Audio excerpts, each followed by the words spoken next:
Time to decide who our champion is going to be in International GTOpen. The season finale about to take place after 6 rounds. We are here in Barcelona. It's race number 2 about to come up for you. 60 minutes to decide the champion, and it couldn't be any closer at the top of the field.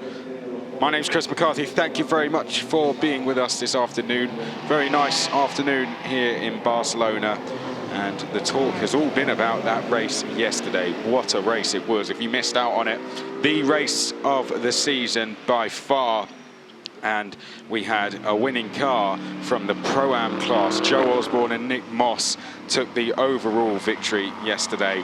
Marcelo Hahn and Alan Coder finishing in 2nd place, and that very much helping their title hopes. Louis Pret and Vincent Abriel on the provisional result were 3rd place. Some appeals may happen after the meeting. Sally Ulick and Charlie Eastwood were 4th.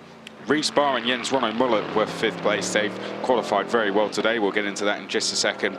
The other title contenders, Pret and Abriel the 1st, Ramos and Chavez were down in 6th place, their worst result of the season.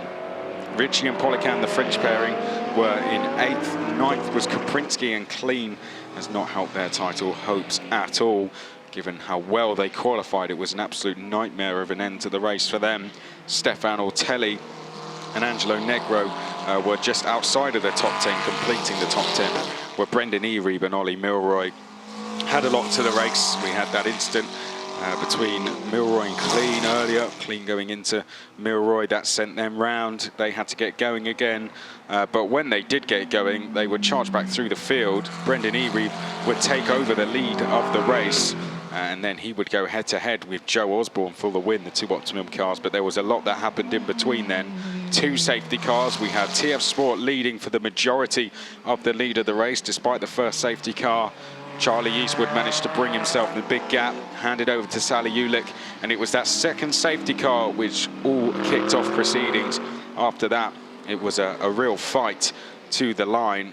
Lots going on. We had our 2 championship rivals colliding up at turn 12, side-by-side contacts between those 2, and everyone just trying to get up the grid as much as they can. It was a typical last round race, really, but one that I will certainly remember for a while. It was real fantastic to watch. Look forward to seeing it back, actually.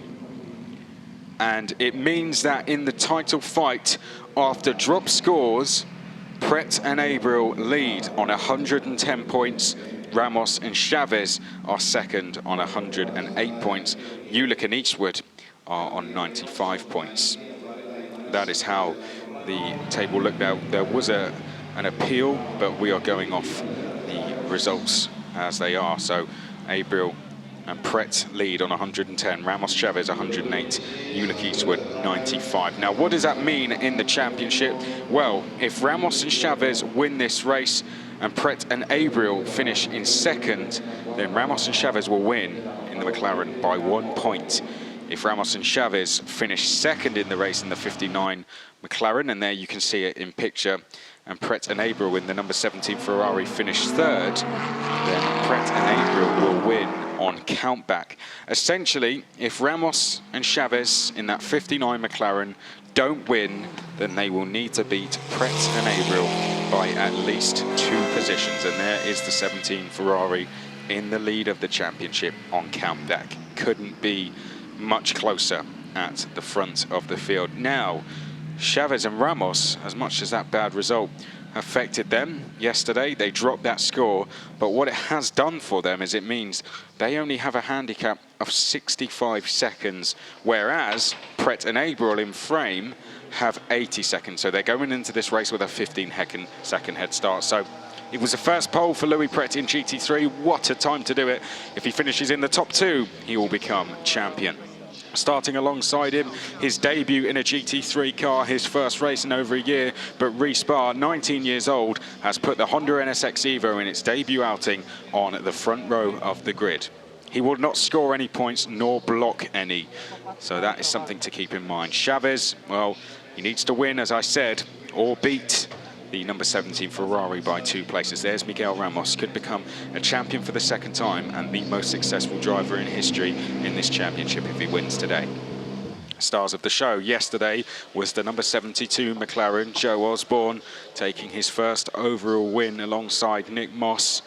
Another win in the Pro-Am class for them as well. However, they have 85 seconds in the pit lane today, but nevertheless, a great result yesterday. Let's see what they can do today. Likewise, Alan Coder and Marcelo Hahn, all they need to do to win the title is finish in the top 4 in the Pro-Am class, and they will win. So no unnecessary risks need to be taken by Alain. Difficult race for the Bentley yesterday, Crestani and Metler, but it's slowly getting quicker around this circuit. We know it's capable of winning and taking podiums as well. It's had 3 of those in the last 2 meetings.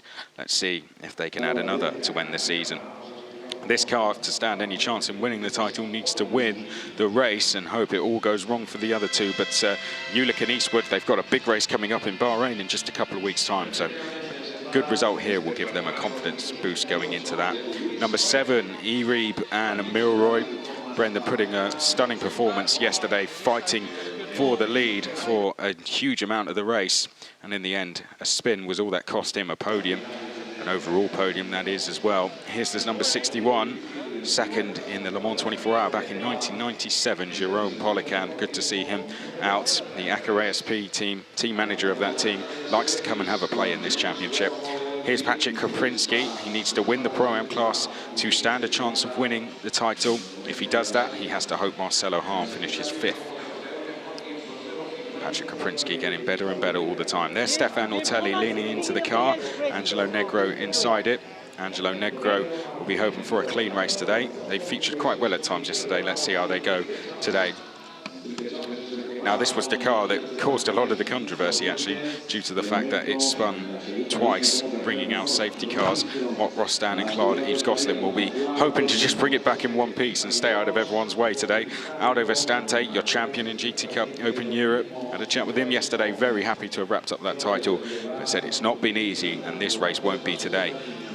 Rafael Villanueva goes into this race with a 20-second head start on Aldo Vestante, so he will hope to take advantage of that. He just has to stay within 20 seconds to come out in the lead after the pit stops. Home race for Daniel Diaz Varela and that Vaporo Catalan-based team. He starts 3rd in the GT Cup Open Europe class, rounding up the field. Didn't make it to the line yesterday, but young Albert Estragas in the Trans Am Euro car will be hoping to show similar pace to what he did back at Hungary earlier this season.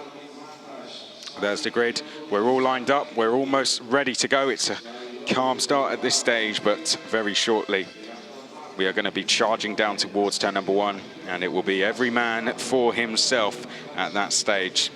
Drivers expecting a chaotic race in this one. We've got title fights in 2 classes, so we've got drivers who will be prepared to take risks. Let's go back and look back at what happened yesterday. I don't know how they've managed to squeeze this into a highlights package, but let's find out how they've done it. So it was the TF Sport car, Aston Martin, that led us down towards turn number 1. The Ferrari slightly there in 2nd place, one of the title contenders, a Ferrari moving up the field. This was the number 72 making a position on the Bentley. Slowly it would make his way up to the front of the grid.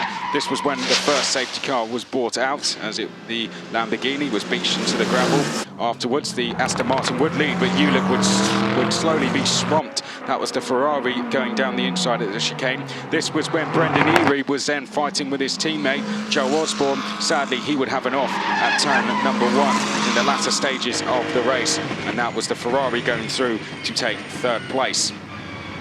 More moves being made at turn 1. There you could see the stranded Brendan Erib, but as much as it was disappointment for Optimum Motorsport on that front, it was success for them, taking their first overall win since Red Bull Ring last year. And Aldo Vestante came across the line to crown himself champion of GT Cup Open Europe. Cars are off. We are almost ready to go racing here in Barcelona.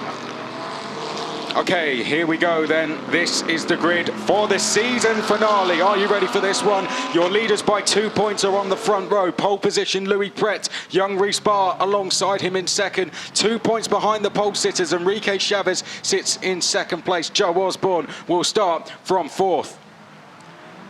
Row number 3, it's Alan Coder and Fabrizio Crestani. McLaren versus Bentley on that row row number 4, we have the Aston Martin of Sally Ulick, who needs nothing less than a win today. Brendan Erie will start from row 4. Let's see if he can get his elbows out like he did yesterday. Jerome Polican will be on row number 5 with Patrick Krapinski, who needs nothing less than a win in the Pro-Am class. Angelo Legro and Mark Rostam will be on row number 6. Let's hope there's no problems for that Lamborghini today. Aldo Vestante, now champion, will want to end the season with a win though. Rafael Villanueva looking to stop him. He starts from row number 7. Row number 8, Daniel Diaz Varela on home soil. Let's see if he can have a nice win here. Albert Estragas, likewise, the Spaniard on row 8.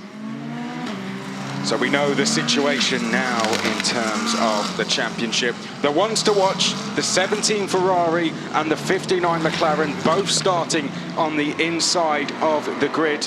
As for your Pro-Am battle, it is the 16 McLaren on row number 3 and the Mercedes, the gold and black Mercedes of the 88, which starts on row number 5. Elliot, a quick word before we go racing. Elliot Wood alongside me.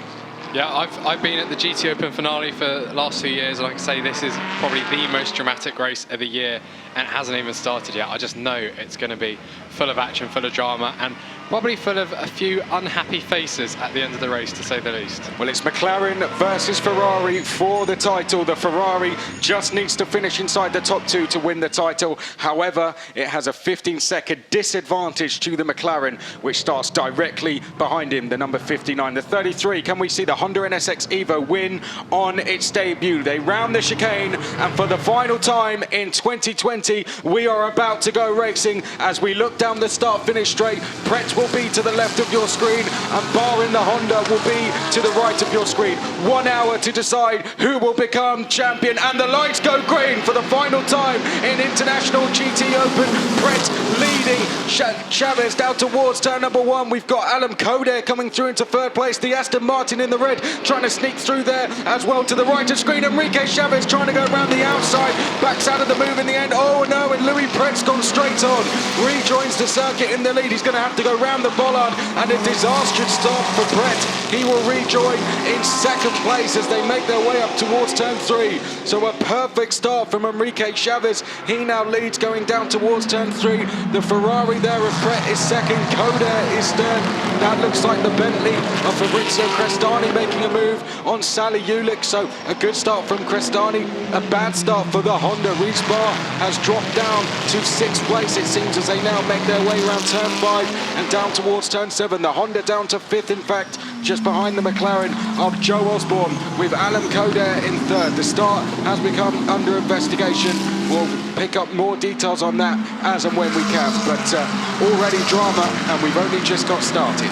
Yeah, Barr bogged down at the start, and he was already swamped by about the time they got to turn 1. Louis Pret was very sensible in taking the full escape road option, even though he came there halfway through, and he did actually briefly go down to 3rd place before reclaiming 2nd. We can see on our timing screen, Fabrizio Crestani is now up to 6th place. Now, there was a 2-point margin coming into this race between the top 2 teams, and now the Enrique Chavez car is ahead, so it's, you know, it's a level playing field at the moment. Well, this is it. If the flag went now, Pret would still be champion. Pret and Abreu would win. No, they wouldn't, sorry. Chavez would win the title by 1 point. That is the situation. So, at the moment, Ramos and Chavez have taken the lead of the championship back, but that lead is only 1 point. And as well as that, they also have a 15-second advantage when it comes to handicaps in the pit stops as well. So, this is a very bad start for Pret. They really need to be leading this race and leading it by some margin. Behind, we've got Coder in 3rd, Osborne is 4th, Barr is 5th place, Crestani is 6th, and Ulick is 7th place.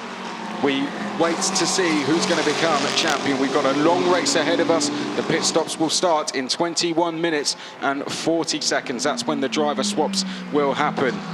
There we can see Coder versus Osborne, our winners yesterday. This to fight for 3rd and the lead in the Pro-Am class. Yeah, and we've also got a battle in the GT Cup Open Europe. This is also their final race this season. Aldo Festante has already wrapped up the title, but he's only 9/10 ahead of Daniel Diaz-Brea. He's got the whole field basically swarming behind him on this first 2 laps. Through turn 7, this now for the 2nd time, and good stuff this from Chavez. Has himself in the lead of the race, and he's already building a gap. He's putting the pressure on Pret here. Here's Sally Ulick, he's in 7th place, so where he started, he's got the Bentley just ahead of him of Fabrizio Crestani, but Sally Ulick trying to get himself up the order. It's to fight for the lead in the Pro-Am class that we are watching, though.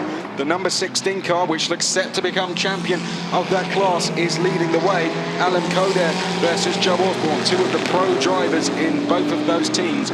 Reese Barr is fifth, beginning to settle down now in that Honda NSX Evo.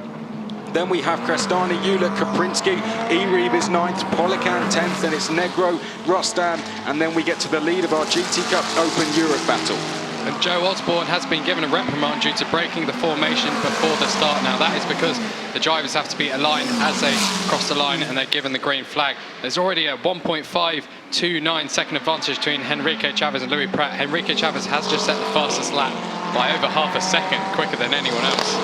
Chavez absolutely flying. He was very frustrated in qualifying, was delayed on his flying laps. That meant he finished third in qualifying, but already he's got himself into the lead, and I can imagine the reactions down there at Teo Martin Motorsport would have been big. Miguel Ramos could become the most successful driver in this championship and be a champion for the second time if they wrap up the title today. But trying to stop them will be Pret and Abril. If Chavez wins, Pret and Abril cannot do anything to stop them from winning the title, essentially. It's as simple as that. If Chavez and Ramos win, they become champions. If they don't win, they need to beat Pret and Abril by at least 2 places. So far, so good here for Chavez. He's doing a brilliant job out front.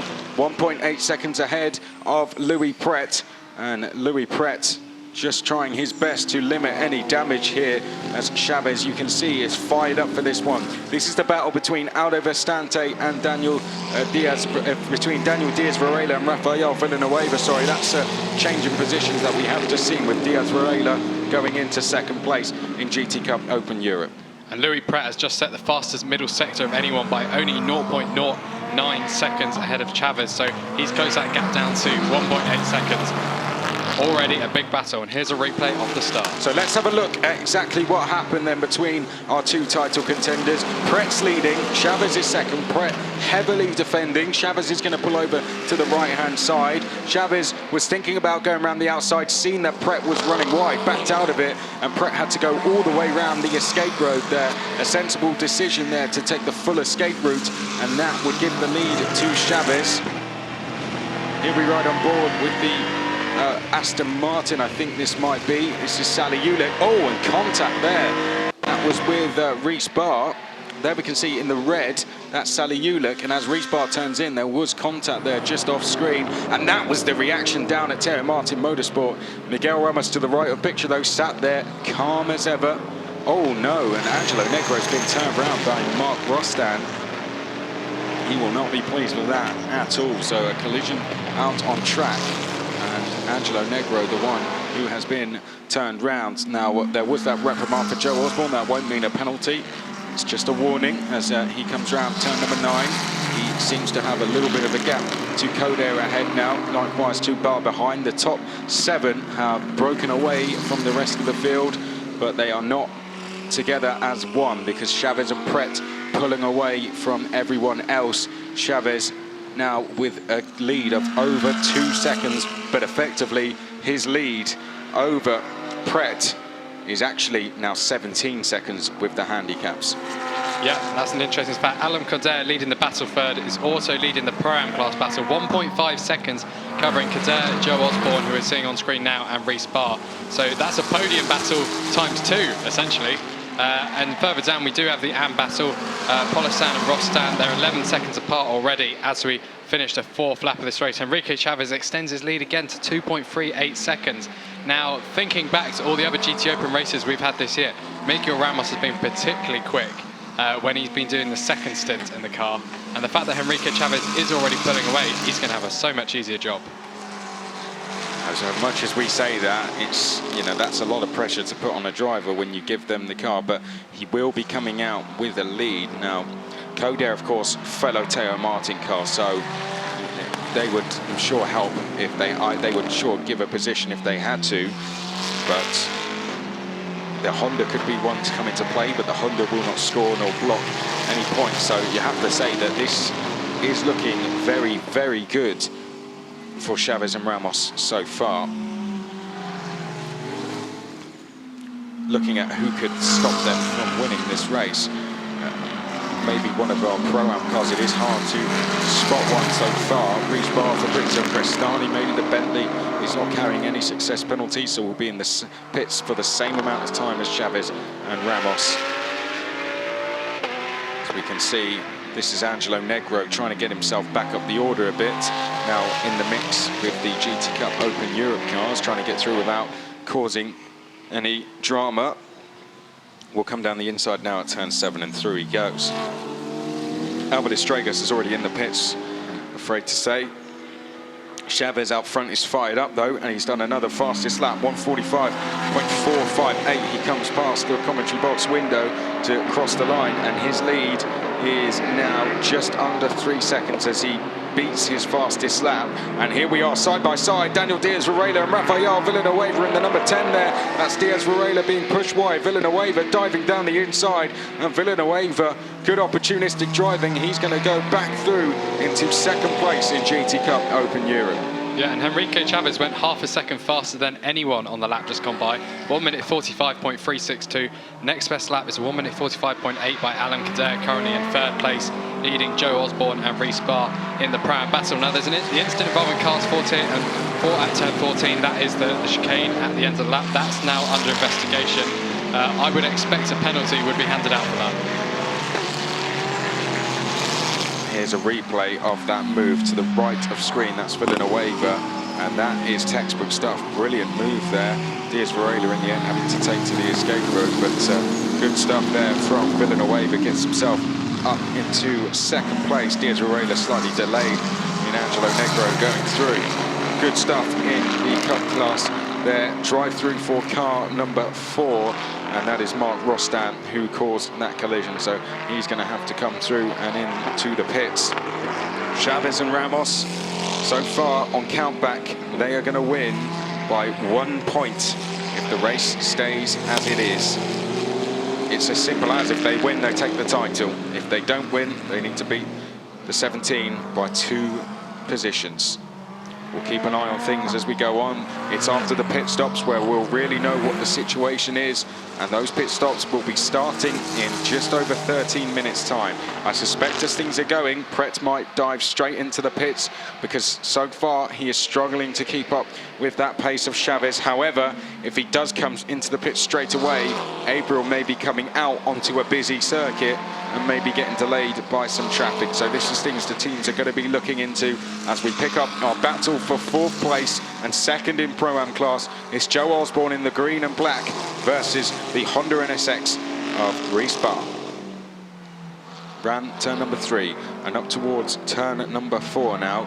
Reese Barr in the slipstream here of Joe Osborne. Would be a fantastic result for them if they could get a Pro-Am podium. There's confirmation of the drive-through for car 4, which has just now come into the pits. And they investigated the pass between the 2 GT Cup Open Europe drivers, Rafael Villanueva, Daniel Diaz-Varela, and they've decided no further action was required after Diaz-Varela kind of went over the curbing and into the almost the artwork on the exit of that corner. So those positions are made because of the Ferrari that got spanned down the order. That's actually given Aldo Crestante a huge lead in the GT Cup Open Europe classification. Not like he needs one, because he's quick enough without a big lead anyway. But he is, in terms of pit stops, he has to stay in the pits for 115 seconds.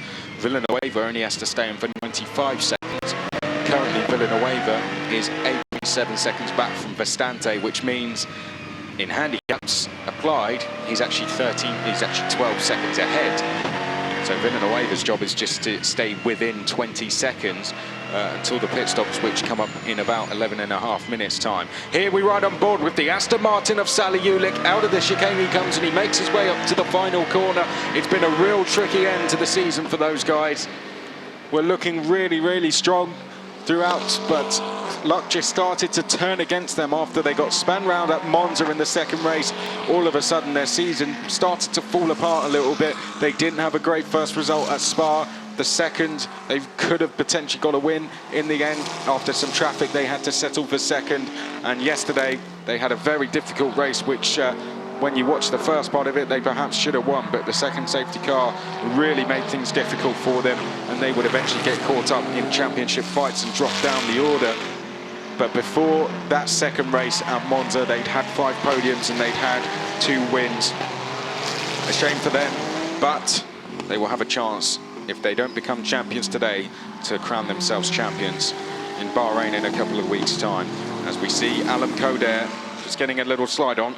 Ran into those guys yesterday as they were leaving the circuit. Alan Coder, Marcelo Hahn, they seemed very pleased. It seemed from their body language and their reactions that, you know, this was mission accomplished for them, and they were really pleased leaving the circuit yesterday. And when drivers leave the circuit early, it's because either because they're very happy or very angry, and it definitely wasn't the latter. They were very pleased with what had gone on there, and they knew that it was pretty much in their own hand. It was their title to lose now, which it is. If they finish 5th in Pro-Am class, which is going to be quite difficult to do now, given their position they're in, then they will become champions. But anything can happen. Yesterday, who expected the result we would have got? The safety cars had a big part to play in that. Anything can happen in this sport. It's never over until it is over. People have assumed that on too many occasions. Just over 45 minutes left in this race. Pit stops in just under 10 minutes. Yeah, and the car we're following right now, Joe Osborne's Mclaren, he's received a track limits warning at turn 15. That is towards the end of the lap as Reece Barr really pressures him into turn 1. He's sticking right to the gearbox of Mclaren. In addition to that, Louis Pret in second place has also had a track limits warning at turn 9. Now that is the high-speed right-hander at the very top of the lap. But Pret is actually getting quicker. He's 4 seconds behind Chavez. That gap is extending, but Pret is, he's getting faster and faster as he beds those tyres in. He is. I wonder if he's going to come in early, though. This is where the decisions are made in GTOpen. If you've just joined us for the last race, I hope you're enjoying the action. Here's a slow-mo of Joe Osborne. You can see just how hard he's pushing that, getting very loose coming through the chicane there. Feeling the pressure from Reece Barr a little bit, perhaps. But one thing, we get to the pit stops, we'll have the first drivers come in straight away, particularly in the Pro-Am class. If we've got the AM drivers out, they'll come straight into the pits. And if the Pro drivers are out, they'll leave it until the last second before they dive in to the pits. In the Pro class, it really depends on the strategy that they have applied. I'd say someone like Sally Hewlett will probably come in, given where they started the race. They'll want to come in, and then Charlie will take over. We'll know what he has to do as we look to be on board with Sally Hewlett. Uphill he climbs, riding on board with the Turkish driver. Has made history once this year. Could be doing it again very soon. It's right up and down now in towards turn 12. Great section to watch around here. Was lucky enough to do that on Friday. Now into the chicane, difficult part of the circuit. Clip the curve to bring you round, open up the right-hander. Careful of track limits as we now pick up Chavez and Ramos. Are they on track to win this championship? Through the left they go, and now up towards the long right-hander. Chavez in the car. Would have had his targets set on taking the lead early, but didn't think he would have taken it that early.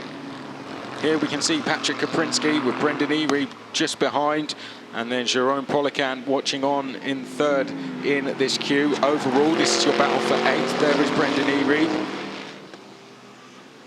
Will be hard for him after what happened yesterday in the end to pick himself back up, I imagine, but I'm sure Brendan has done that as he now makes his way up towards turn number 4. And we can see running wide Jerome Polican.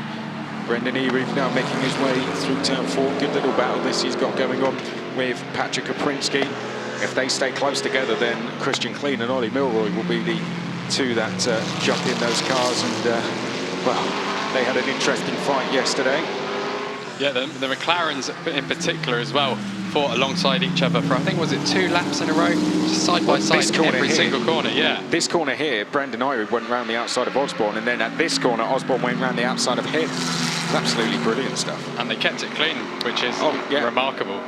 And we've got another track limits warning for car number 16. That is Alan Coder in 3rd place. He's only 1.3 seconds behind Louis Pret, so he's totally in distance of wanting to make an overtake before the end of this stint. We have 6 minutes before the pit stop window opens. We're following the battle for 8th place right now. Sally Hewlett is about 8 seconds up the road from these drivers. He's not had the best weekend so far. In qualifying, he hasn't quite been on the pace with the front-running drivers, but, 3rd in the points is pretty much TF Sports' you know, it's theirs now already. Yeah, no, yeah, it's impossible for them to finish out of a championship podium spot. And sometimes it's just not meant to be. Crestani getting loose, under braking, turns his way into the right-hander. I don't think this has been a track that has suited that car. I mean, I did speak to Yannick Mettler about this, and they were he was unsure whether the car was going to go quick around this circuit, and I just don't think the Bentley is suited to this track. It's a bit of a handful to drive at times, and around Monza and Spa it was rapid. Hungary, though, it was quick as well. That was the first race of the season, where they shouldn't have really been quick round there, given they just turned up. But it just doesn't seem that round Barcelona in these conditions that the Bentley has really been able to find its feet.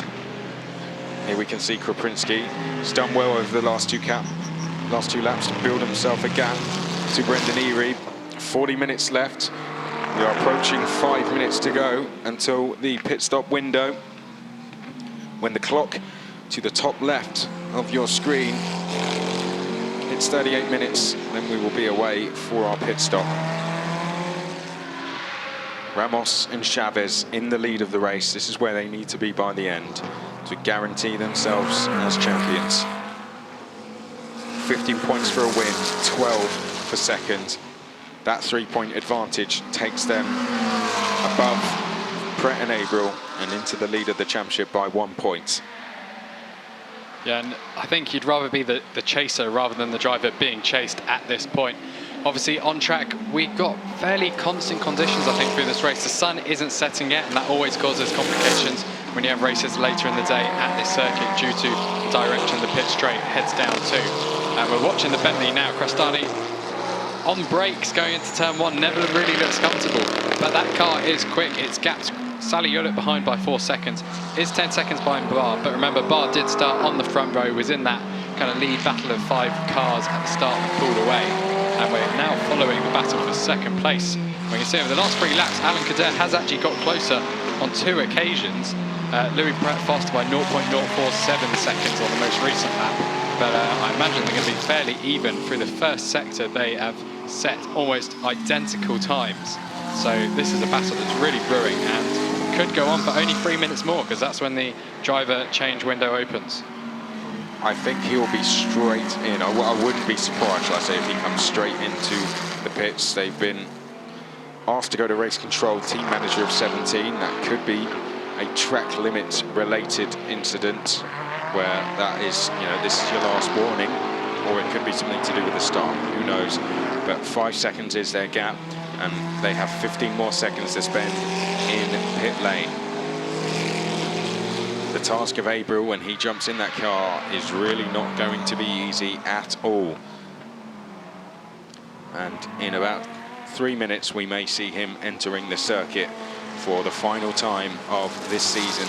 2 drivers that had never driven in this championship before. They put up one hell of a fight, even if they aren't to go on and win. But there is a long, long way to go in this race. 38 minutes and 37 seconds on the clock.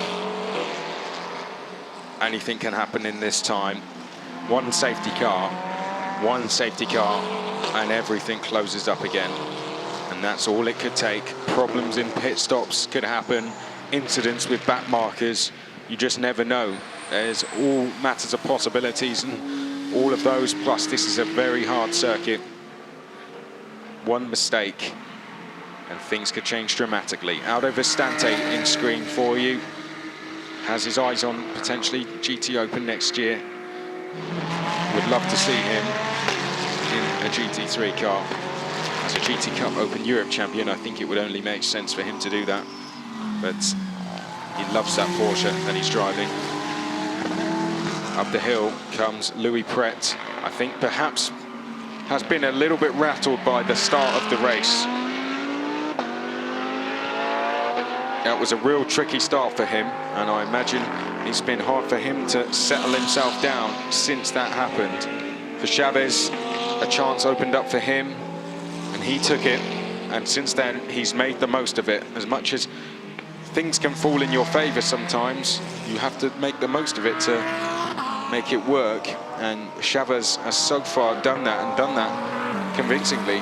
1 minute to go next time, on the next lap, when they pass the pit lane, drivers will be allowed to come in and do driver changes. Who are we expecting into the pits? Well, I'd say Koprinski and Eri will be in.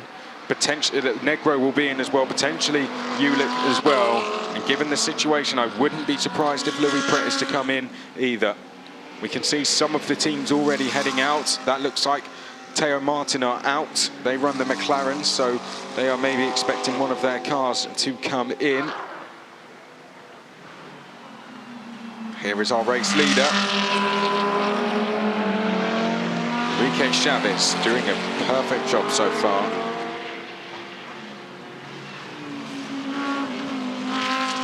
In towards turn number 5. We are almost at half race distance, and the pit lane is about to open.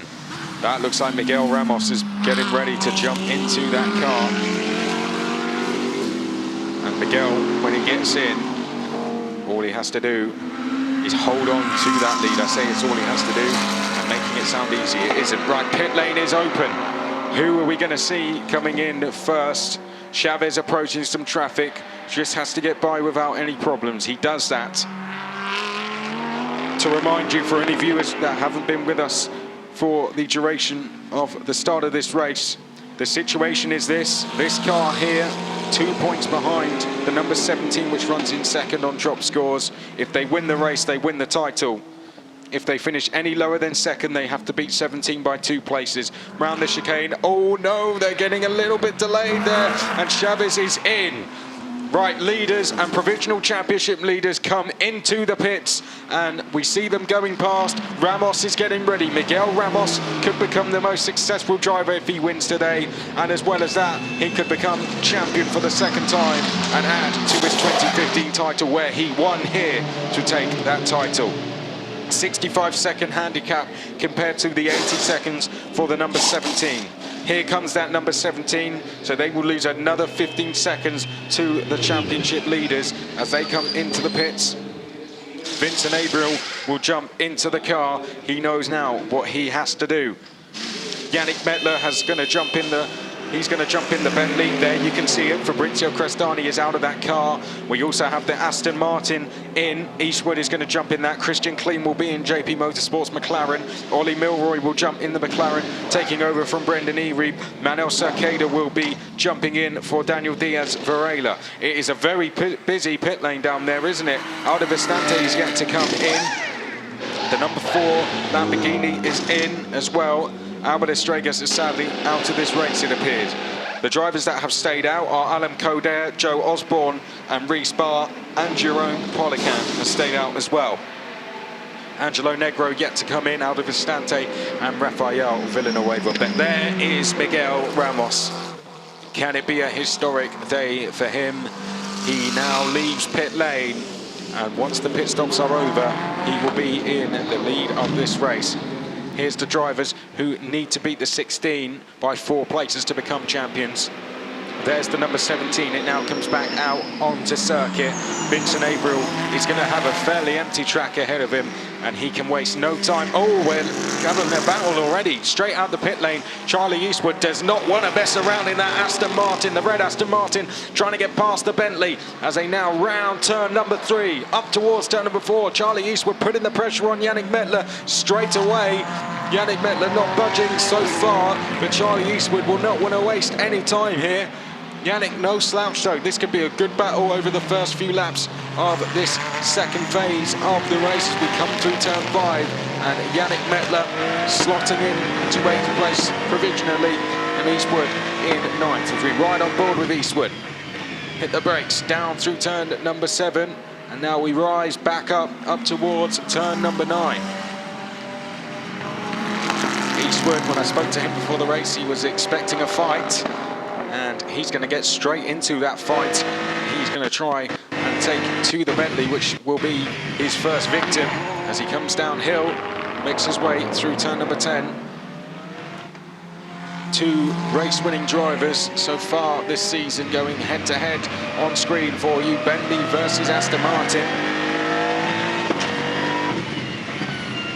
Round turn number 12, they make their way back downhill through 13, now into 14, 15. They make their way around the final corner, and that is the first lap of their stints completed. It looks like Angelo Negro is in, and he will hand over to Stefan Ortelli.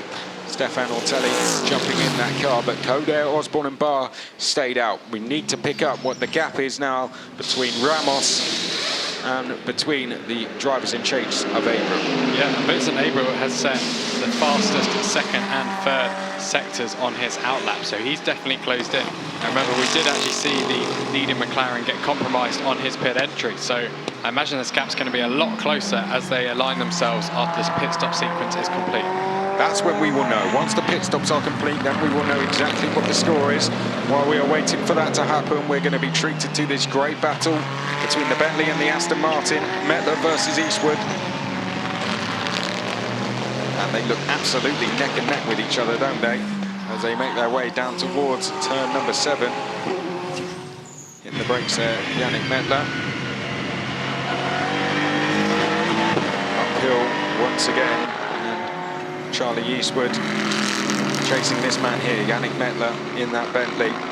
Ahead of them is Abreu, that's the next car on track. Yeah, and Abreu is closing in by every sector. 8 tenths in the first sector, a whole second in the second sector. Now he had to serve 15 seconds more in the pits, and there's now only a 17.28 second gap between them. So take out the pit stop handicap, and there is 2.8 seconds, or 2.2 seconds, probably going to be under 2 seconds by the end of this lap. Right, between the two. Let's find out the gap between Ramos and Abreu when they come across the line next time, and let's see what lap times they're doing as Eastwood trying to pressurise the Bentley, can't quite get through. Right, there goes Abreu across the line. He's done the fastest lap of the race. Vincent Abreu a 1:44.322, and he is over 2 seconds quicker than Miguel Ramos. So over 2 seconds quicker, and he is 16.7 seconds back. 30 minutes on the clock, the chase has begun. Can Abreu catch Ramos? If he catches him, it will be a straight head-to-head for the title.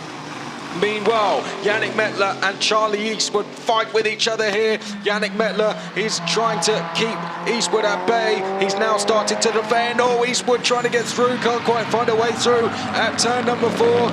Will he be able to find a gap down at turn number 5? Yannick Mettler feeling the pressure once more here and having to just get on the defensive a little bit there. Eastwood can't get through so far. Ahead of them, the 2 championship rivals. On the clock, we have 5 minutes and 20 seconds until the pit stop window closes. And we are still awaiting the top 4 to come into the pits. And in GT Cup Open Europe, Rafael Villanueva yet to come in. Yeah, and our top 2 cars are actually covered by only half a second. Alan Cadet leads Joe Osborne by 0.545. I'm not sure they're going to come in this time round because, you know, they've got over a minute in hand over the drivers, and Charlie Eastwood is trying to almost get alongside the Bentley there. You can't really do that at turn 10 nor turn 11, but they'll give him an ample opportunity to try and have a go at the chicane. We can see them out of our commentary box window, and you can see on screen the onboard from Charlie Eastwood getting ever so close. He's going to think about diving down the inside, and he thinks better of it, coming through the final 2 corners now. 1:45.9 for Miguel Ramos that time, a 1:44.5, 1.4 seconds quicker. Abreu now 15.4 seconds back with 28 minutes on the clock as the Bentley and Aston Martin make their way down the start-finish straight. Mettler leading Eastwood, and Eastwood still unable to find a way through. As Elliot says, the top 2 are split by 0.6 of a second now. Alan Coder versus Joe Osborne. It wouldn't be...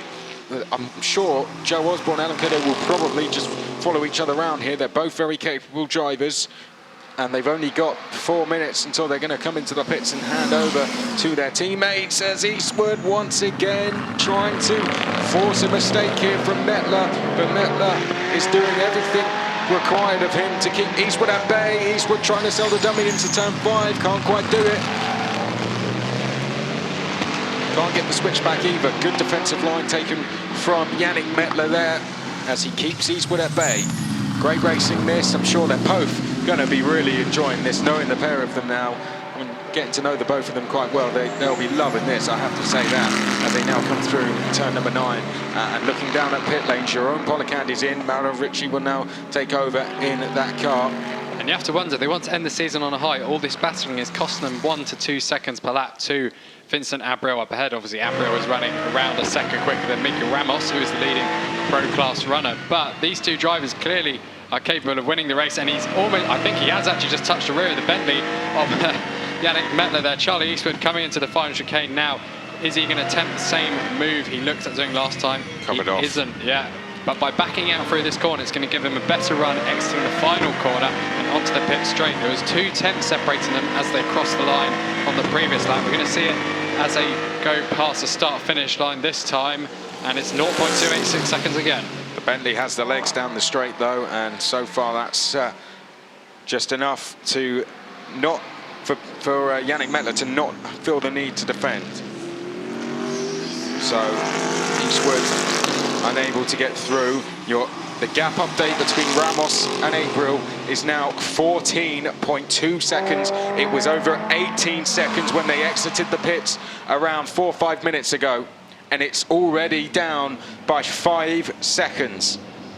Miguel Ramos has been getting quicker and quicker with every lap, but Abreu has been under 1 minute and 45 seconds as Eastwood dives down the inside at turn number 5. Yannick Mettler now giving him the room, and Yannick Mettler running slightly wide. He was given the room by Eastwood, but Eastwood is now through and into 6th place. Yeah, I think you call that a racing incident. Joe Osborne has stayed out, but first and third, that was Reece Barr and Alan Cadet. They have pitted, and we've now got the number 15 coming in Rafael as well. Villanueva. Rafael Villanueva.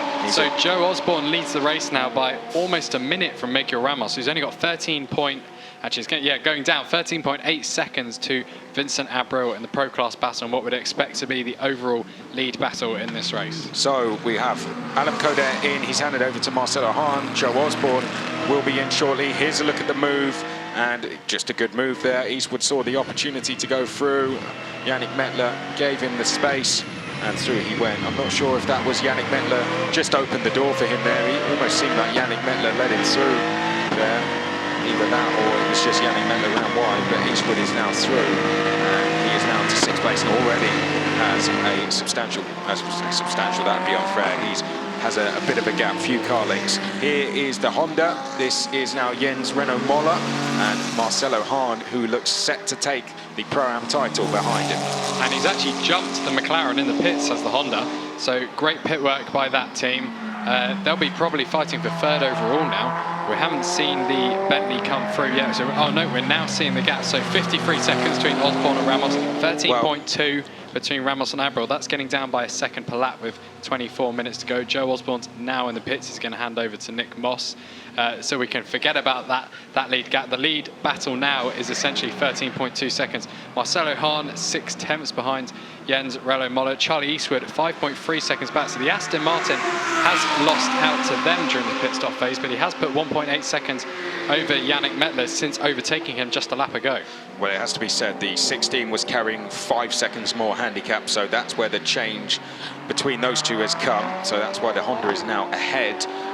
It was carrying a 70-second, whereas a 65 for the Honda. So that was the swap. But Hahn, I don't think he'll really be too bothered about getting that 33 back. Let's have a gap update between Ramos and Abreu. It's now 12.7, sorry. And Miguel Ramos is about to take the lead of the race. Moss is about to come out of the pits in the number 72.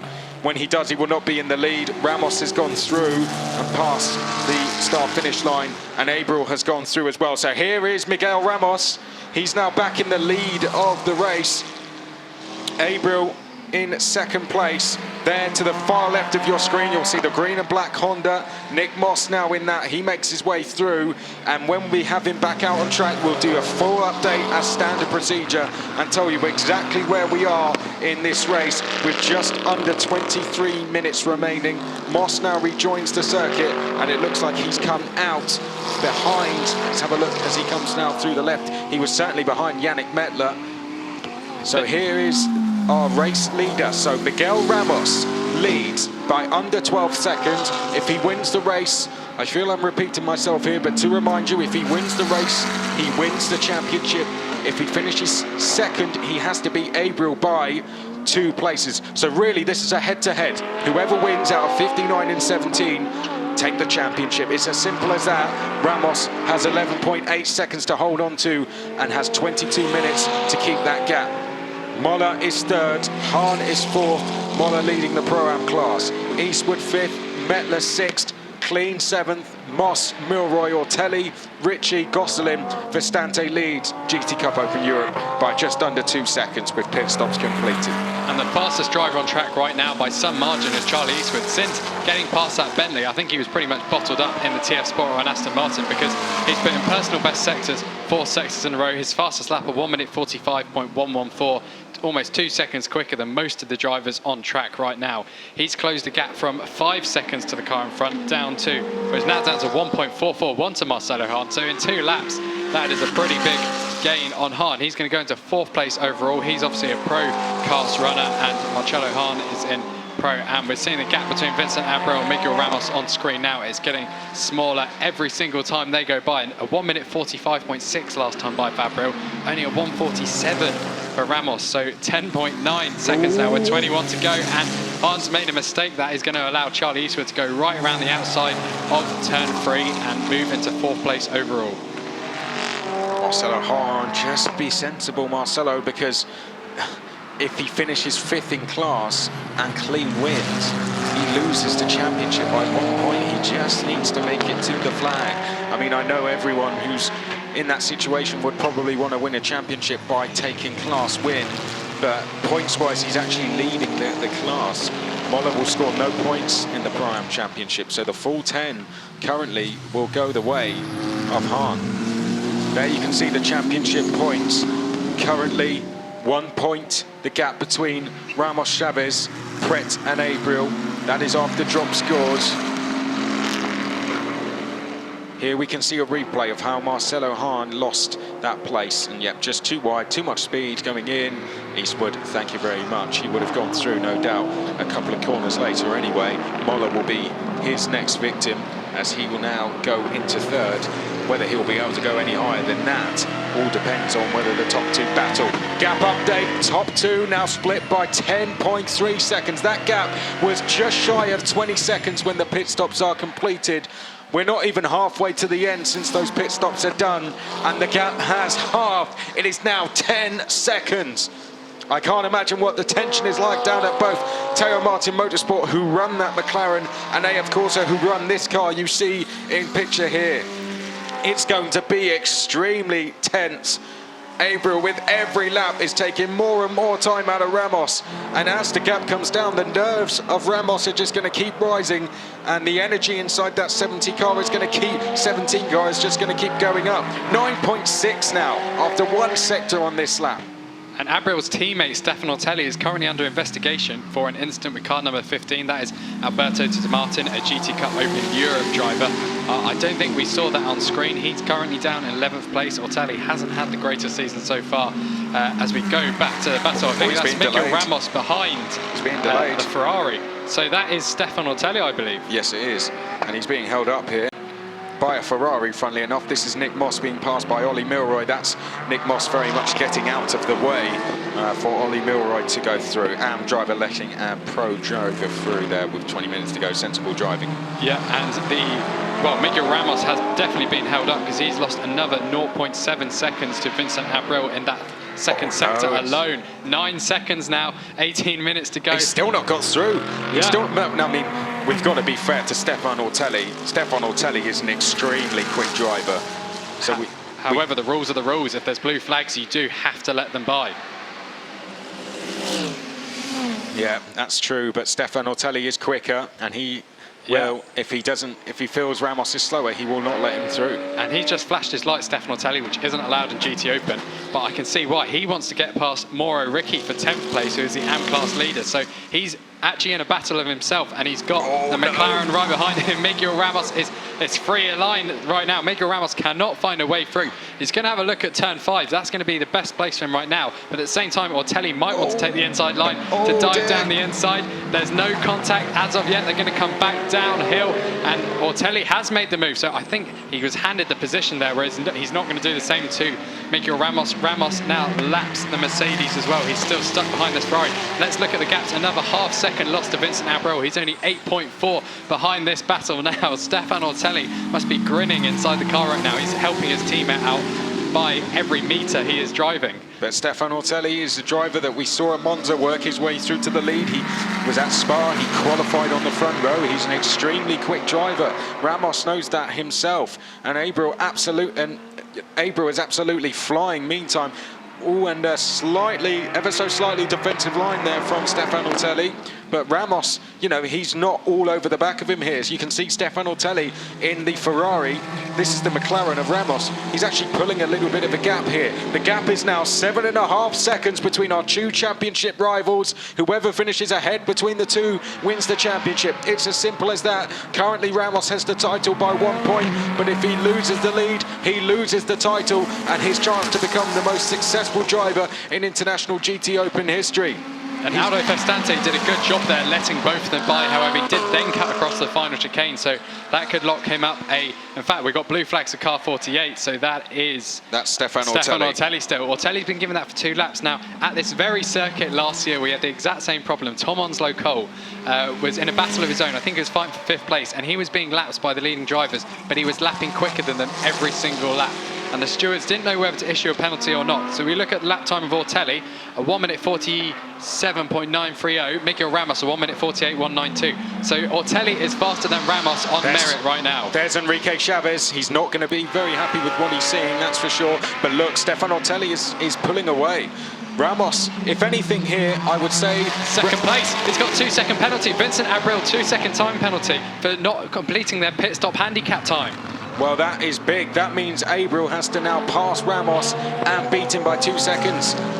What an absolute disaster. So Vincent Abril in second. He's been given a 2-second time penalty. He needs to beat Ramos, but he now needs to beat Ramos by 2 seconds, and that is a huge error from the team. There you can see he's got a 2-second time penalty. He is now 6.9 seconds behind Miguel Ramos. And you know now Miguel Ramos is going to make it extremely difficult for him to get past. The gap is now 6.5 seconds. But if Abril gets past, he needs to gain a 2-second advantage. All going off in International GTOpen. It's the season finale. We have our top 2 trying to dispute the championship between each other. And we have a penalty being awarded to the car in chase, number 17. And Ortelli is still ahead on track. Stefan Ortelli crosses the line at 1:46.6. Miguel Ramos 1:46.7. He's been held up for 3 laps now. We're going to wait until Vincent Abril crosses the line. Only 6.45 seconds behind now. He was only half a second quick on that lap, so he might have taken quite a bit of life out of his tyres by going so fast in those first few laps after the pit stop. And with 14 minutes to go, that is approximately 7 laps. Car 15, a 3-second time penalty to be added for an unsafe rejoin at turn 2. Now that is Alberto De Martin. He isn't in a battle of his own. He's currently in 3rd place in GT Cup Open Europe. We've got about 10 cars going down the pits straight now. This is classic GTOpen season finale, final 20 minutes territory. This kind of stuff always happens. Well, when we saw Enrique Chavez, who's teammate of Miguel Ramos, delivering a message on the radio, that would have been him saying, oh no, we've had 2 cars go round. That is Marcelo Hahn, who's one of them.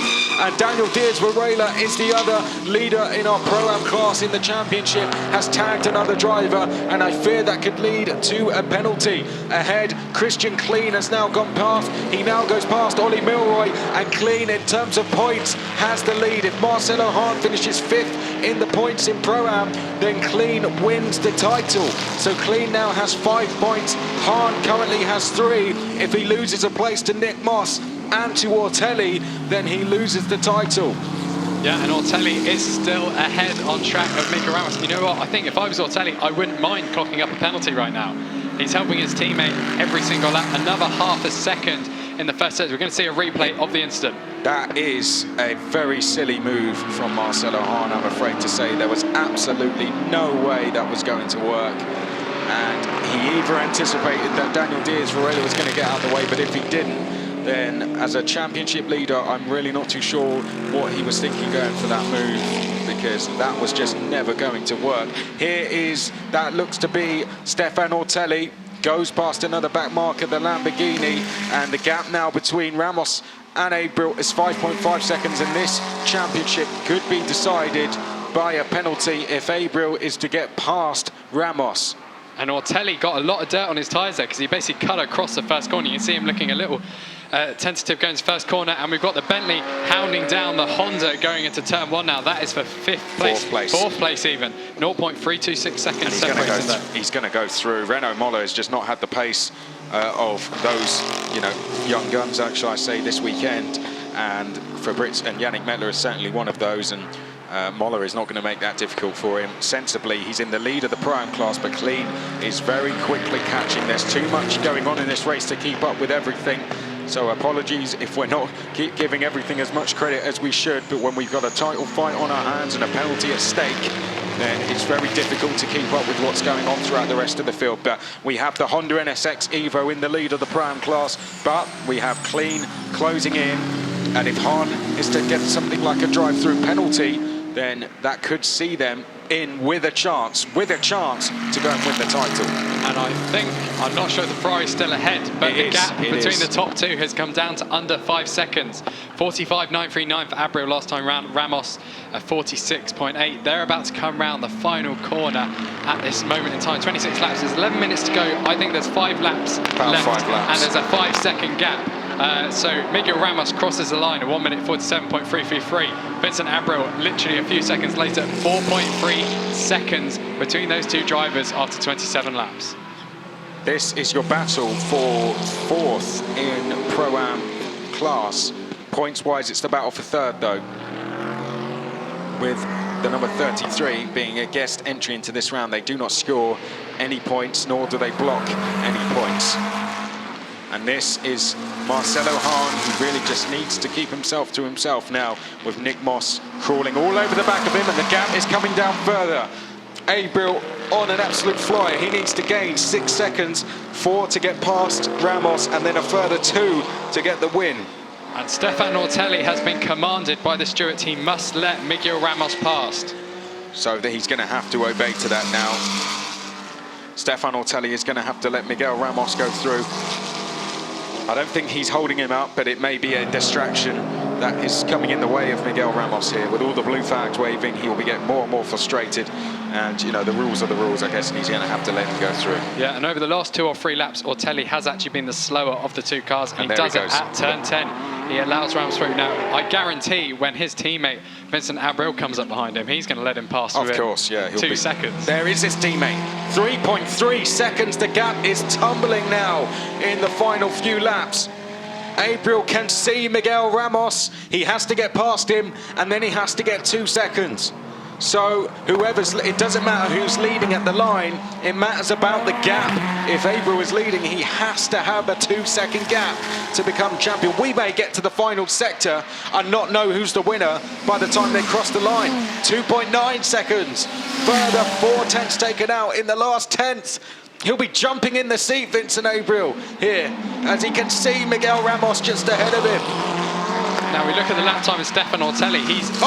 Miguel Ramos has cut the chicane. Miguel Ramos has gone across the chicane there. He's definitely feeling the pressure now. He's gone straight on at turn number 1.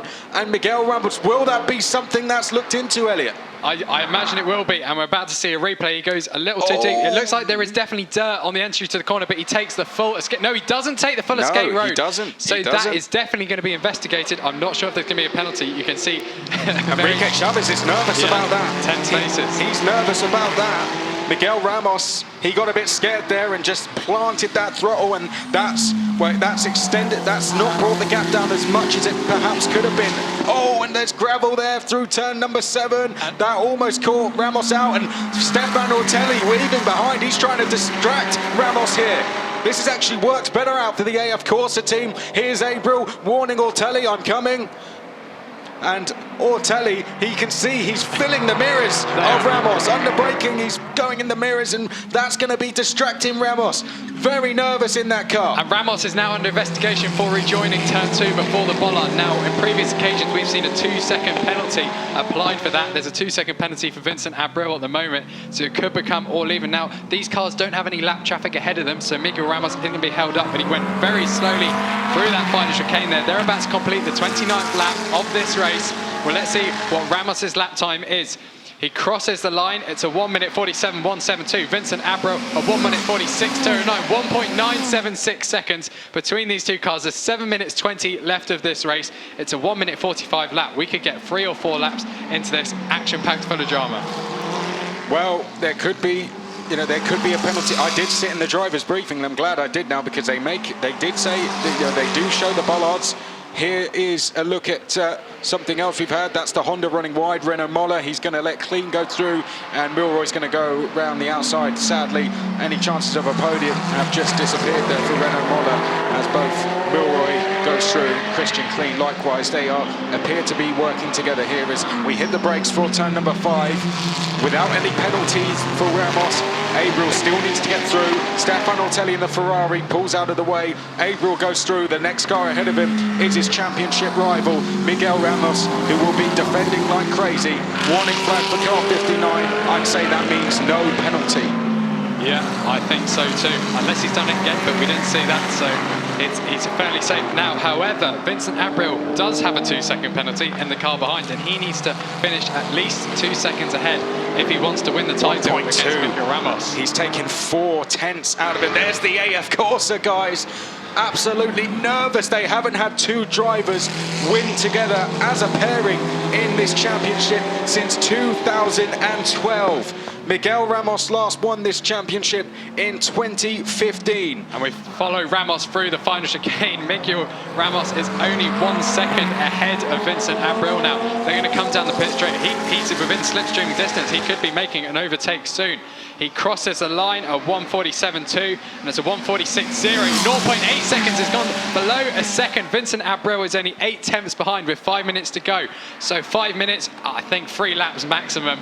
Vincent Abreu is going to have to make a move early because he needs that 2-second lead if he wants to get ahead. There's still all the dirt that his teammate Stefan Ortelli left at turn 1. So he won't be wanting to make an overtake there because he'll just skate out wide if he's braking late on that pit. There's no traction where there's grit and dirt on the track. Charlie Eastwood's actually been closing in on these guys every single lap. He's now only 10 seconds behind.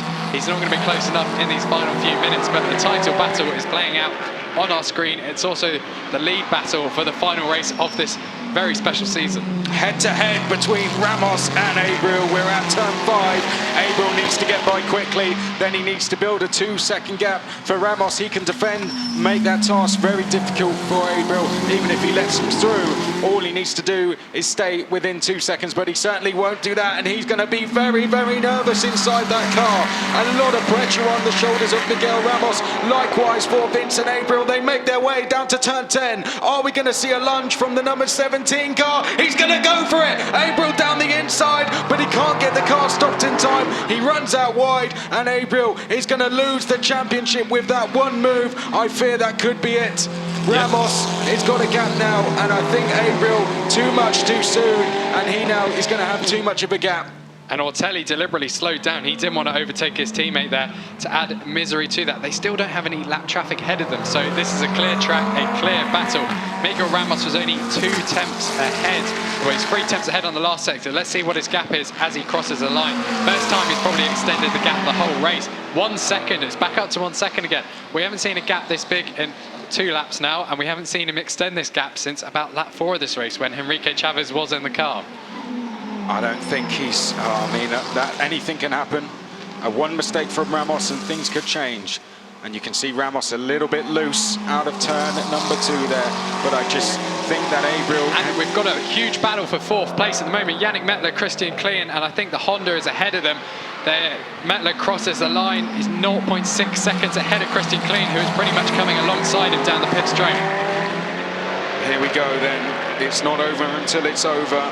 And Abreu, even if they win and they don't win by 2 seconds, they could always investigate, they could always appeal that penalty, but usually those penalties are unappealable. Here's a replay of the move before we come to that battle for 4th place and just see, in the end, straight on. And in the end, it was avoiding contact as much as it was a failed move. Yeah, and down the pit straight, Nick Moss overtook Marcelo Hahn for 8th place, but I think Hahn stayed late on the brakes into turn 1. We didn't see who came out on top in that battle. We can see Teo Martin reacting. They are very happy that their man is back ahead. Of course, not so much. We've got battles at 1st, we've got battles at 4th, we've got battles at 8th place. At the moment, we're watching Marcelo Hahn, so he was overtaken by Nick Moss Moss up to 8th place and now 4th in the Pro-Am class. Now he's closing in on Jens Renault Moller. So here we are, side by side for the lead of the race. Sorry, we're side by side in towards the chicane. Ramos defending in the number 59. Abril has to get by and has to get by quickly to gain that 2-second advantage as he now rounds the final corner. Ramos just has to keep him at bay, and even if he can't, he just has to stay within 2 seconds. We've got 2 more laps remaining in this race as we go across the line. Tense stuff here. Ramos is going to have to defend slightly. He now pulls back over to the outside of the circuit. He cannot afford any mistakes. He's made a mistake here once already. He ran over the chicane, so if he does that again, he will be reprimanded, but he's tight through turn 3, and Abril could get the switch back as they now come through turn 3. Oh, there was almost contact between the pair there. We've got a back marker pulling over to the left-hand side. Abril pulling over to the right there. Is Miguel Ramos going to run wide? I fear that he might have done. No, he's able to hold on. Abril has to get by. He has to do it on this lap. Then he has to try and build 2 seconds. Oh, no! He's tagged Ramos! He's tagged Ramos! He's going to go into the lead, and Ramos is beached! Ramos is beached in the gravel, and Abril's going to go through into the lead of the race, and Ramos could be out of this race, and he is. And he is. Well, this is going to put potentially Eastwood into the lead. If there is a penalty for Abril and Eastwood takes the lead, he could still win the championship if both of those are not to finish the race. Safety car on standby, so Eastwood could close in the battle for 4th. We didn't see. Here's a replay of the move. It was never going to work. Covering the inside line, and he work. also still goes. But he spins. He keeps on spinning the rears, and that's what gets him stuck in the gravel. He could have. A sad end to the season for these guys. But Yannick Mettler in 4th place, and it's a safety car we've just had announced. He was 3 tenths ahead of Christian Klein as they crossed the line. Klein went for a move turn 1, and actually we've just seen an overtake at the top of the track. I think that might have been Charlie Eastwood lapping one of the cars. Now the safety car is officially out. That might come under investigation unless he couldn't see any flags being waved up at turn 12. Now, there's drama. This will be the final lap, so the race will finish under the safety car. We have confirmations of the final lap. 6.9 seconds between Abril and Eastwood. Incident involving our top 2 cars. Well, was our top 2, Vincent Abril and Miguel Ramos, is under investigation, but it will be do so after the race. So we're going to finish this race and still not know the resolution. Let me tell you the situation. Under the provisional result, with Ramos out of the race. Here's a look at the replay. He's tried to sell the dummy, Abril, thinking Ramos is going to go for the racing line. Ramos anticipated the move. He's defended, and Abril was committed, fully committed. And unfortunately, Ramos has gone into the gravel. The frustration was clear in Teo Martin Motorsport. However, with Ramos now out of the points and Eastwood taking the win potentially, because there's surely going to be a penalty going the way of Abril, Eastwood will take the full 15 points, meaning he will finish ahead of Enrique Chavez and Ramos in this championship. He will be tied on points with Abril, but if Abril is excluded from this race, then they will be tied on points, and I think with investigations that could be the championship potentially for the TF Sport team. It will be investigated after the race. We'll have to call it as we see it for now, and the provisional champions will be Abril and Pret. But post-race, that could be potentially a title going the way of TF Sport in very dramatic circumstances. Unbelievable, Jeff. Ramos and Chavez now, that is the championship over for them. I think they are going to lose out. They're going to lose a place to potentially Ulick and Eastwood here.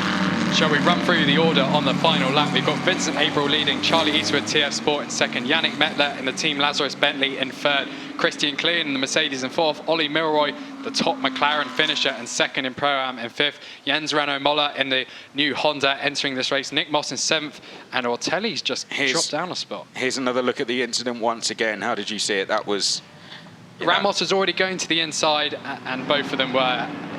I think if he got out of the gravel, it might have been a bit different because it's a race-ending crash. The stewards might look at it differently. It was just a move that was never, ever going to work. Unfortunately, it was a, it was a do-or-die move, and it was the latter that happened, unfortunately. And Ramos is the innocent victim in that he appears to have... Now, I'm not sure if you complete over 90% race distance, you can be a Class 5 finisher, because if he's got going again. The car has actually got going again, but he will still be out of the point. As we come up to the line, it's a slightly sad end to the championship, but the 17 car is going to come across the line in first, and provisionally Abriel and Pret will be the champions of this. But that is going to be, as they come across the line, they come across the line there, the number 17, and I'm sure there will be investigations going on for quite a long time post-race. Shall I jump down to the podium and try and get the reaction from the drivers? I think you should. Well, there we have it. It's a dramatic end. It was a brilliant fight all the way until the flag. Abriel and Pret will cross the line first, and they will provisionally be your champions. A sad end for Ramos and Chavez, unfortunately, who lose out after that incident. And after investigations, Eastwood and Ulick now have a chance to take the title as well. With yesterday's result still provisional, essentially, if the penalty that was handed to Abriel and Pret yesterday goes ahead, then they will finish 4th in yesterday's race, which would mean if TF Sport win and Abriel and the Ferrari and the Mclaren finish outside of the points, then the Aston Martin wins, and wins by 2 points. So that is potentially going to be how this season ends.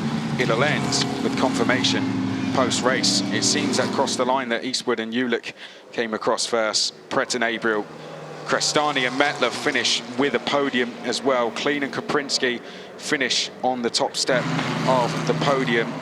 Ereb and Milroy second in Pro-Am. Moss and Osborne third. Hahn and Coder are your champions. Their smiles for Teo Martin.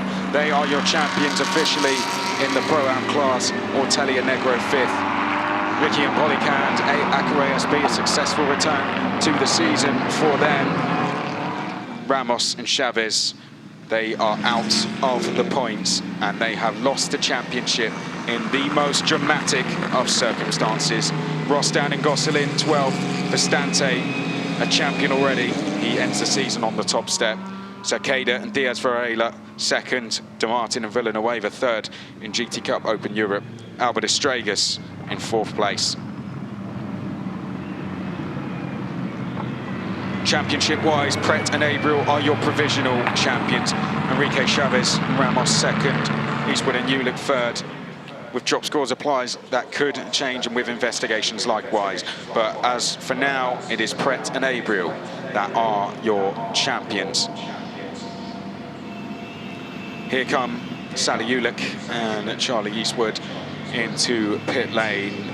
They needed things to all go their way. As you can see, we have confirmation of 17 and 59, but there is a chance, depending on how big and how severe the penalty is for Abriel and Pret, there is a chance that that car that you see on your screen could be the champions, depending on how yesterday's race is confirmed with investigations going after the meeting and how the situations go here. Hugs from Pret and Abriel, and we will, I'm sure, hear from them shortly. Although they crossed the line second, they did win the race. They are your winners in the final round, and for now they are your champions. And Eastwood and Ulick, very happy with that as well. Second for them, that's a brilliant result, isn't it? Mettler and Crestani on the podium, and for them, that will be their 4th of the season and their 4th in 3 rounds.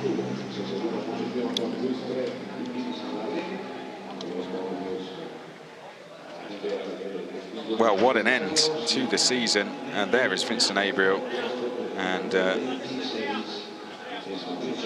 he would not have wanted the championship to end the way it did.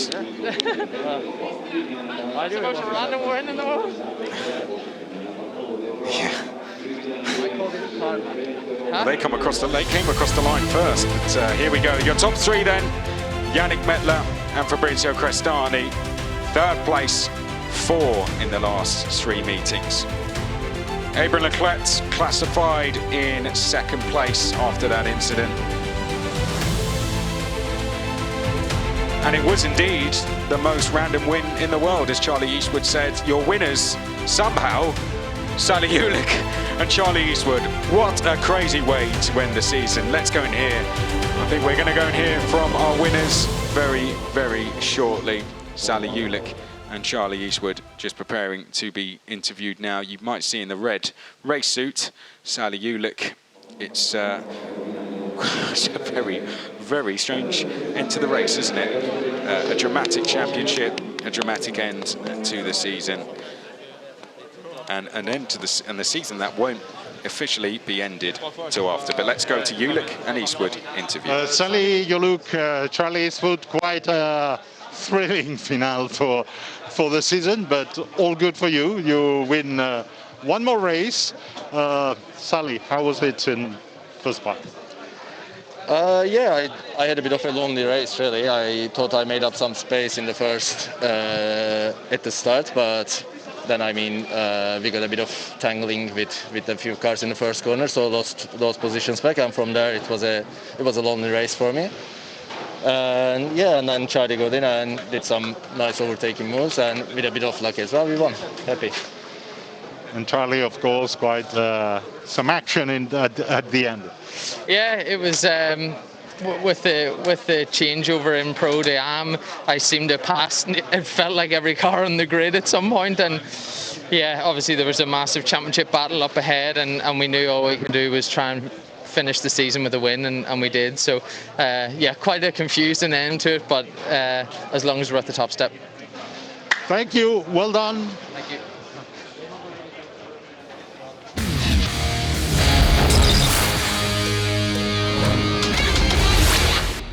Well, let's start this story from the very beginning of the final race. It was the Ferrari with Louis Pretz that would lead us down towards turn number one. They in a fierce battle in a winner-takes-all scenario with Enrique Chavez. Enrique Chavez would pull to the right of screen.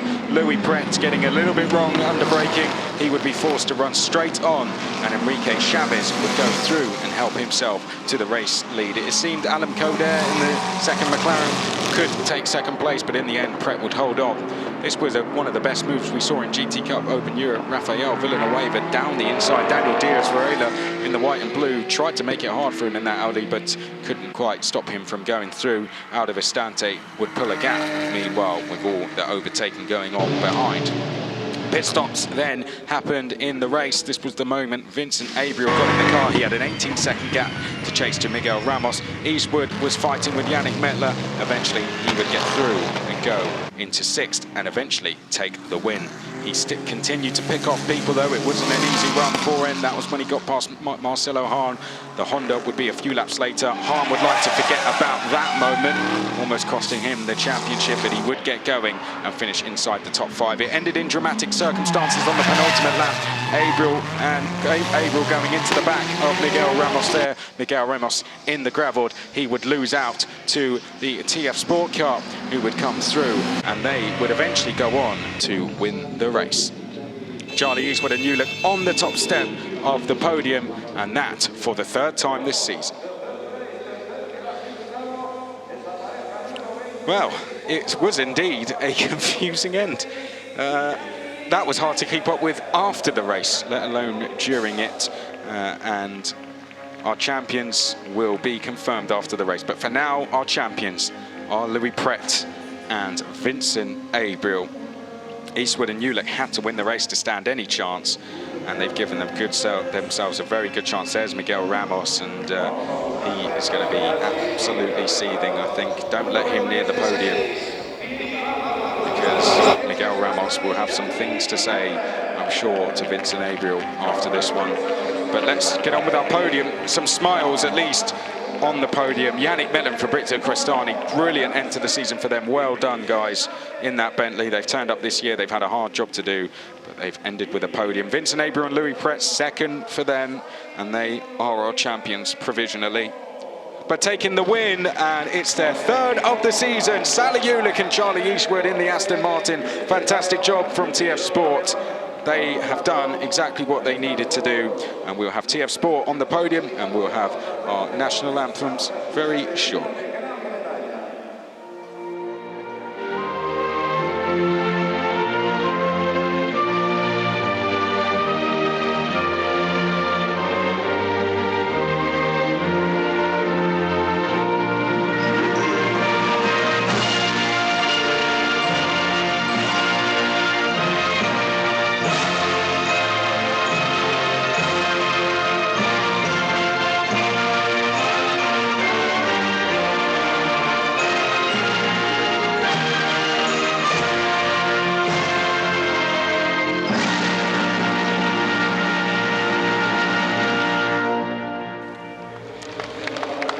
There we have it, national anthem of Great Britain for the TF Sport team. And your podium in the middle of picture, Charlie Eastwood and Sally Ulick. To the left-hand side of our screen, Abriel and Pret. And to the right, Yannick Mettler and Fabrizio Crestani. Marcelo Hahn is our Pro-Am champion. Hopefully, we might have the chance to hear from him. Our Pro-Am winners were Christian Kleen and Patrick Koprinski. A great drive from Kleen in the second half of that race. He and Milroy working together in the end to work their way through the field, and they would take the 1-2. But podium celebrations for the last time in International GTOpen. Exceeded my expectations. I hope it lived up to yours as well. Fantastic race. Hope you've enjoyed the whole season. Our calendar for next year, by the way, has been announced. We're going to be at Portimao on the 24th and 25th of April. After that, we'll be going to Paul Ricard, Spa, Hungaroring, Red Bull Ring, Monza. We'll be back here on the 16th, 17th of Catalonia to go to Catalonia. So let's go through your top three then in the Pro-Am class. They did hold on to a podium spot. Brenno Moller and Reece Barr managed to get through and take third place. Ollie Milroy and Brendan Erebe matching their best result of the season. They take second in class. A great drive from Milroy in the second half of that race to get through the field. And just as good, even better, from Christian Kleen after he took over from Patrick Koprinski, who put in a solid stint. He would come through to take the win in the Pro-Am class. Let's go and hear from the JP Motorsport drivers as they are about to do their podium celebrations there. You can see we've got to the right of screen Jens Ronno Müller. Right in the middle of the screen is Reece Barr. Looks like they're about to actually go out onto the podium. Kleen to the left in the white yellow suit, Koprinski alongside him. And in the back of picture, we've got our third place. We've got our second place drivers, Ollie Milroy, and alongside him, Brendan Erebe. They will be out onto the podium shortly. Our last podium of the season for Pro-Am. Our champion sadly won't be out on there. Marcelo Hahn taking the title. But let's get our third place drivers out. What a performance, eh? They took the Honda NSX Evo to third place on the podium finish in their first race. Reece Barr's first race as a GT3 driver, his first in over a year. And he, alongside Jens, gets himself on the podium position. Brilliant stuff from those guys. Likewise as well for Ollie Milroy and Brendan Erebe after the misfortunes of yesterday, ended in dramatic circumstances. And well done to those guys. They get themselves onto the podium. Well done to them. They are to the left-hand side of picture.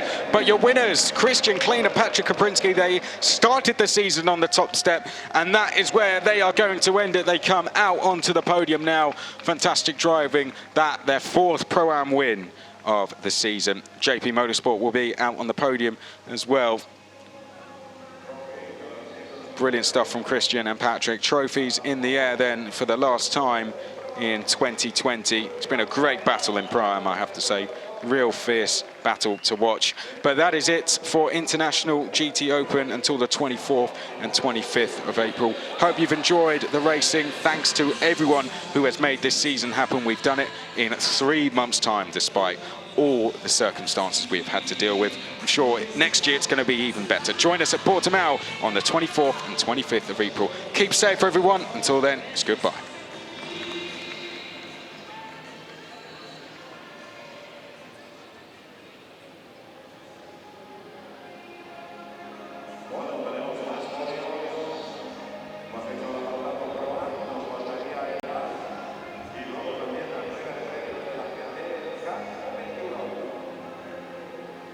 Caso